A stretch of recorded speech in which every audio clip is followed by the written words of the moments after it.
মেহেদী হাসান মিরাজ বাংলাদেশের ক্যাপ্টেন, বাংলাদেশের সিরিজ জয়ের যে একটা স্বপ্ন ছিল নিজ হাতে যেন নষ্ট করলেন তিনি।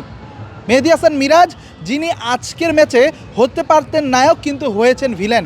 মেহেদী হাসান মিরাজ তিনি যেন রীতিমতো ক্রাইম করেছেন আজকের এই তৃতীয় ওয়ানডেতে, যেখানে নির্ধারিত হতো বাংলাদেশ শ্রীলঙ্কার সিরিজ জয়ী দলটার নাম। মেহেদী হাসান মিরাজ আর তিনি যখন আসলে মাঠে নামেন তখন বাংলাদেশের যে রানের চাকাটা সেটা ঠিক তেমনই ছিল যেমনটা দরকার। ওই সময়টায় ম্যাচ সিচুয়েশনে রান এবং উইকেট যেহেতু প্রথম দুইটা চলে গিয়েছে, সে সময় মেহেদী হাসান মিরাজ কিংবা তার সাথে ছিলেন তাওহিদ হৃদয়, যিনি আজকে পুরো ম্যাচটাতেই আসলে বুদ্ধিদীপ্ত একটা ইনিংস খেলেছেন। যখন আসলে স্ট্রাইক রেটটা ম্যাটার করে না, যখন আসলে ইনিংসে টিকে থাকা কিংবা ম্যাচে টিকে থাকাটাই ম্যাটার করে। মেহেদী হাসান মিরাজ এমন সময় একটা অপ্রয়োজনীয় শট খেলেছেন কিংবা এমন একটা অপ্রয়োজনীয় সিদ্ধান্ত নিয়েছেন যেটার খেসারত দিতে হয়েছে শেষ পর্যন্ত বাংলাদেশকে। আজকে বাংলাদেশের তৃতীয় ম্যাচ, বাংলাদেশের সিরিজ নির্ধারণী ম্যাচ। এই ম্যাচে মেহেদী হাসান মিরাজ কিংবা বাংলাদেশের যে 11 জন খেলেছে সবার প্রতি অবশ্যই একটা দায় ছিল, অবশ্যই একটা দায়িত্ব ছিল এই ম্যাচটা জেতার কিংবা অ্যাজ এ টিম হিসেবে খেলার। সেই সুযোগটাই যেন পুরো টিম নষ্ট করেছে। আমি যদি প্রথম থেকে বলি, বাংলাদেশ প্রথমে যখন আসলে টসে হারার পর যখন বোলিংটা করেছে, বোলাররা কিন্তু আজকে সেভাবে পারফর্ম করতে পারেনি। যদিও শেষ দিকে বোলাররা দুর্দান্ত পারফর্ম করে শেষ পর্যন্ত শ্রীলঙ্কাকে 285 রানের মধ্যে কিন্তু তারা থামিয়েছে কিংবা আটকিয়েছে। 286 রানের টার্গেট এ মাঠে, মানে আমি যদি বলি পাল্লেকেলে ইন্টারন্যাশনাল ক্রিকেট স্টেডিয়ামে 286 রানের টার্গেট খুব একটা বড় টার্গেট না। কারণ এ মাঠের যে চরিত্র, এই পিচের যে চরিত্র, সেটা আসলে ব্যাটাররা এখানে সবথেকে বেশি অ্যাডভান্টেজটা পায় এবং বোলাররা কিন্তু এখানে খুব একটা সুবিধা করতে পারে না। যেটা আমরা প্রথম ইনিংসে দেখেছি, বাংলাদেশের বোলাররা খুব একটা সুবিধা করতে পারেনি একমাত্র মেহেদী হাসান মিরাজ ছাড়া। কিন্তু আমরা যদি দ্বিতীয় ইনিংসে দেখি, তখন যেন এই একই উইকেট, যখন আসলে সন্ধ্যা, যখন আসলে উইকেটে শিশির পড়েছে, যখন বাংলাদেশের ব্যাটাররা বেশি সুবিধা পাবে, বোলাররা কম সুবিধা পাবে, সেখানে যেন তাদের বোলাররা একেবারে ভিন্ন একটা চিত্র আমাদের সামনে দাঁড় করালো। বাংলাদেশের ব্যাটাররা যেন তাদের সামনে দাঁড়াতেই পারছে না। মানে ছোট একটা রান, 6 রান রিকোয়ার্ড যে রান রেটটা সেটা 6-এর নিচে।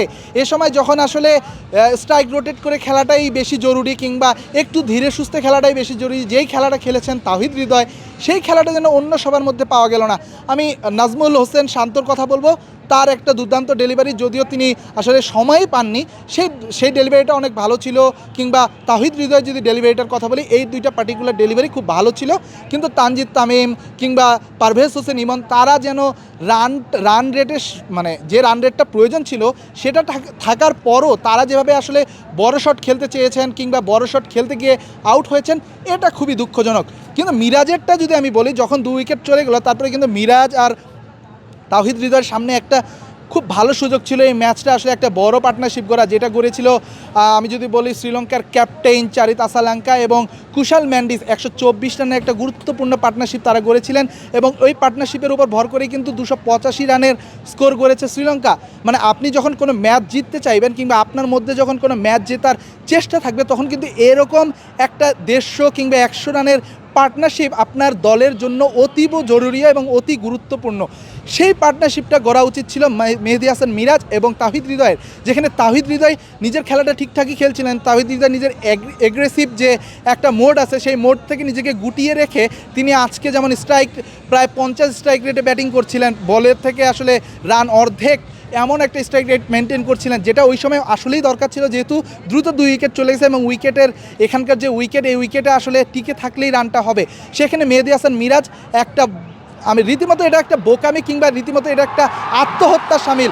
মানে মেহেদী হাসান মিরাজ সে সময় একটা বড় শট খেলতে গিয়েছেন এবং স্পিনারকে স্টেপ ডাউন দ্য উইকেটে এসে এভাবে উঠিয়ে দেওয়ার যে একটা প্রবণতা আমরা দেখলাম, এটা আসলে দুঃখজনক এবং বাংলাদেশের হারের অন্যতম কারণ এবং শ্রীলঙ্কার একটা টার্নিং পয়েন্টও বটে।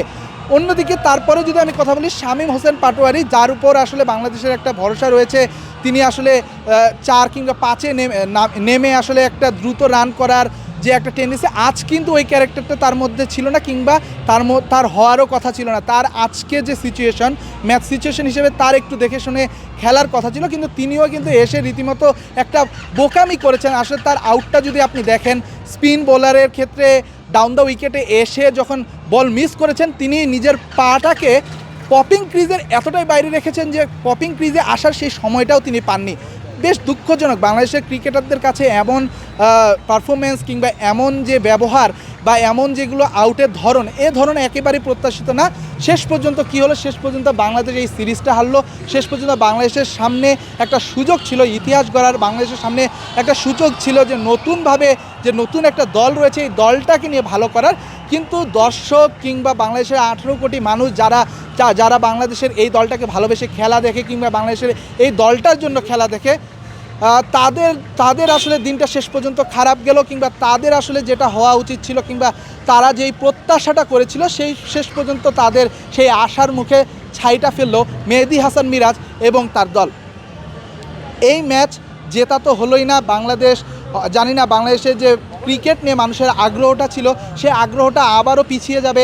সামনেই পাকিস্তান সিরিজ, একদিন পরেই শুরু হবে টি-20 সিরিজ, কিন্তু এই টি-20 সিরিজে আসলে মানুষের ভালোবাসাটা তারা সেভাবে পাবে কিনা, কিংবা বাংলাদেশের যে 18 কোটি মানুষ যারা ক্রিকেটটাকে ভালোবাসে বা ধারণ করে তাদের সাপোর্টটা তারা পাবেন কিনা, এমন পারফরমেন্সের পর এটা একটা প্রশ্ন থেকেই যায়।